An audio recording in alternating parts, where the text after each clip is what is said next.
Bueno, shalom a todos. Hace mucho que no digo que mi nombre es Miguel Kanievski.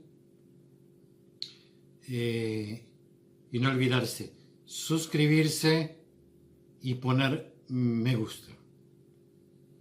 Hoy tomaremos el tema falsos mesías en el judaísmo. Muchos han afirmado ser el Mesías en el judaísmo.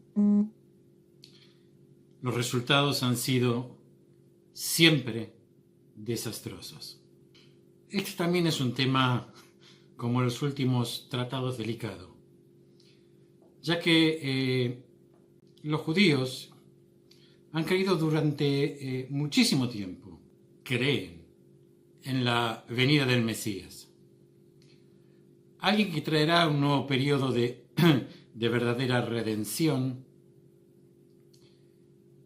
Y muchos ven la posibilidad también de decir en qué momento vendrá y quién será. Durante los últimos 2 milenios, la llegada del Mesías se ha predicho muchísimas veces, las que conocemos, y muchísimas más, cientos, miles, que no son tan famosas. Siempre los resultados fueron desastrosos para todas las comunidades judías. La pregunta, ¿quién será el Mesías?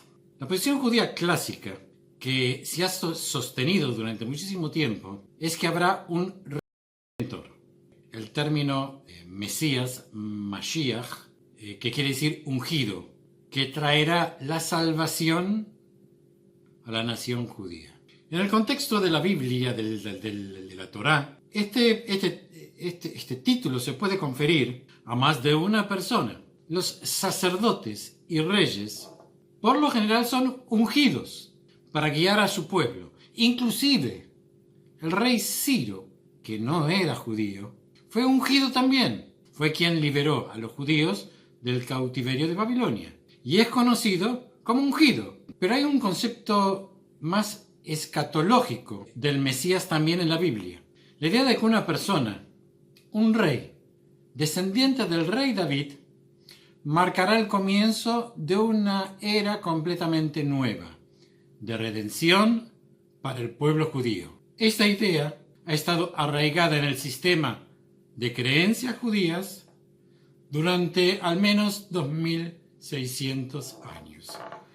Pretensiones mesiánicas en la antigüedad. A finales del periodo del Segundo Templo, las referencias al Mesías habían proliferado en los escritos judíos. A medida que el imperio grecorromano sometía a los judíos a duros castigos antisemitas, decretos antisemitas, había una urgencia renovada por encontrar un líder para que los libere de este sufrimiento.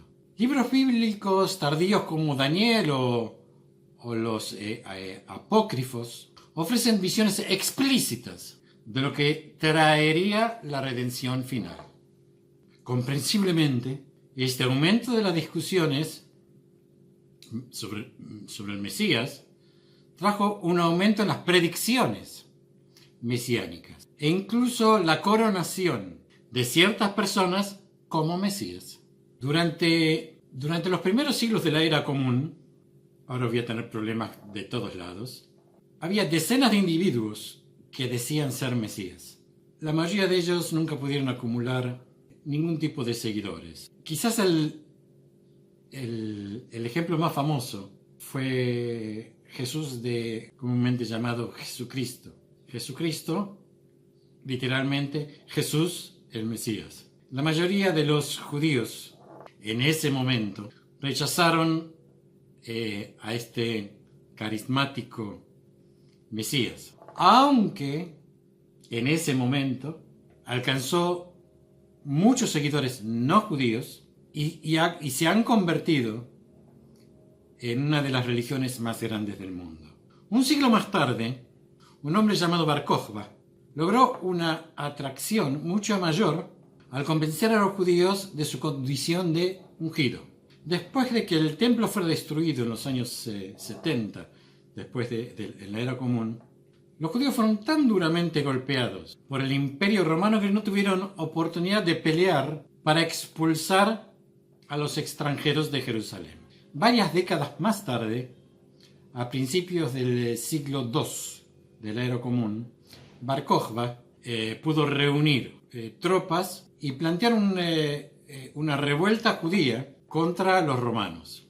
Unas pocas victorias locales logró atraer a los judíos, como también algunos líderes religiosos. El más famoso fue Rabbi Akiva. Y Rabbi Akiva estaba convencido de que Bar Kokhba era el Mesías y que liberaría a los judíos de la opresión romana. A medida que Bar Kokhba iba obteniendo más gente que se adherían a él, a la lucha, comenzó la verdadera batalla en el año 135 y fue un de los judíos fueron asesinados y cientos de miles exilados.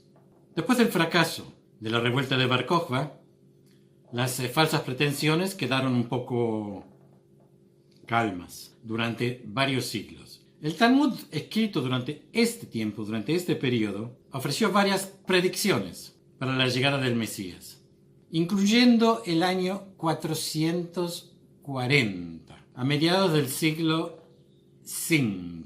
Un hombre llamado Moisés de Creta decidió que él era lo que el Talmud había predicho, jurando que haría realidad lo que dice el Talmud en Sanedrin 97b, Avodah Zará 9b, y que guiaría a sus seguidores a través de las aguas de regreso a la tierra prometida. Como Moisés convenció a sus compañeros judíos de dejar atrás todas sus pertenencias y que lo sigan.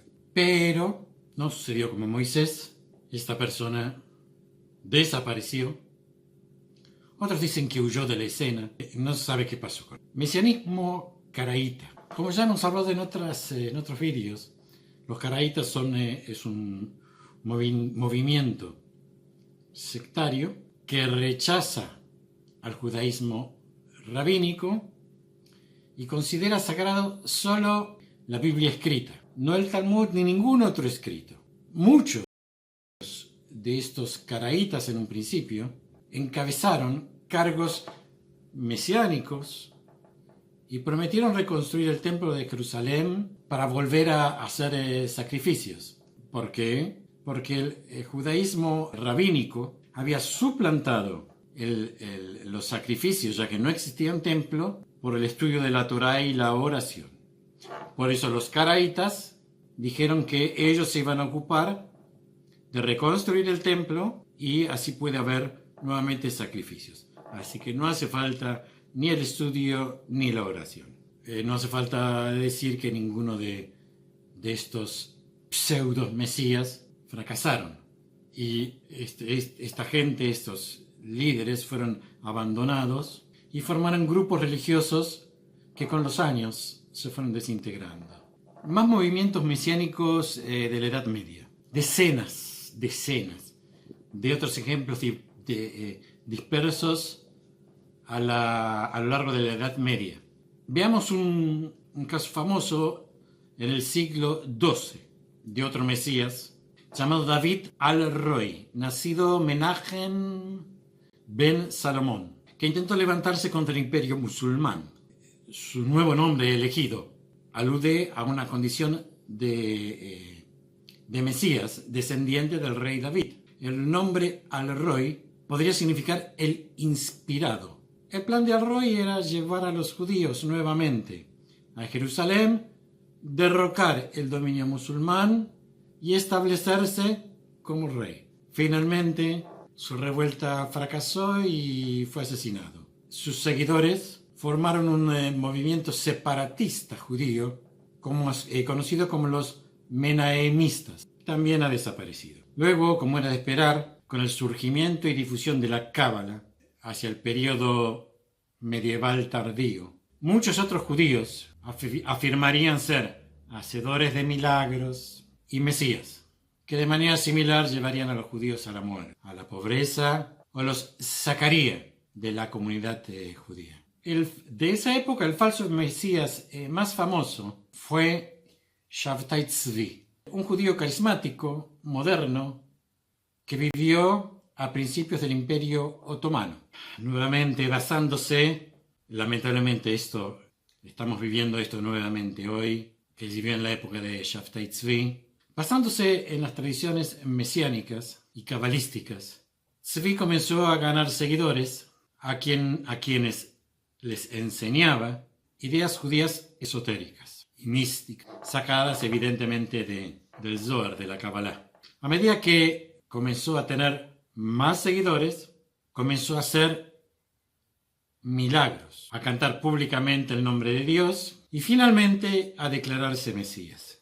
Al principio la gente no le daba muchísima importancia, pero con el tiempo muchos líderes cabalistas conocidos aceptaron a este joven como el Mesías, hasta que Shabtai Tzvi y le dieron un ultimátum: o ser asesinado o convertirse al Islam. Como eligió convertirse al Islam, miles de sus seguidores hicieron lo mismo, mientras que otros crearon un movimiento religioso conocido como sabatismo, que también se desintegró. Conclusión: la idea de identificar al Mesías todavía está viva, y bien viva, en las comunidades judías de hoy.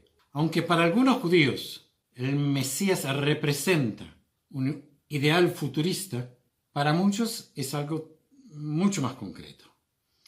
Por ejemplo, muchos judíos seguidores del rabino Menachem Mendel Schneerson, líder de la secta hasídica Chabad, creen que el Rebbe nunca murió y de hecho es el Mesías.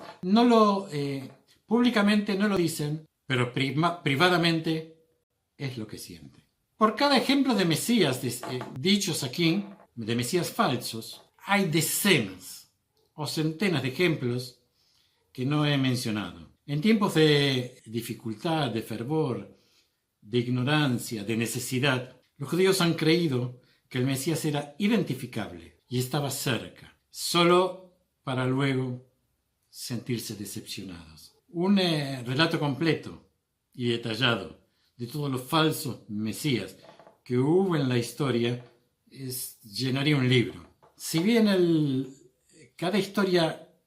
cada una de estas historias difiere ampliamente, están unidas al final por el fracaso y la falsa esperanza. La mayoría de todas estas historias causa muerte y destrucción, pérdida de propiedad, libertad.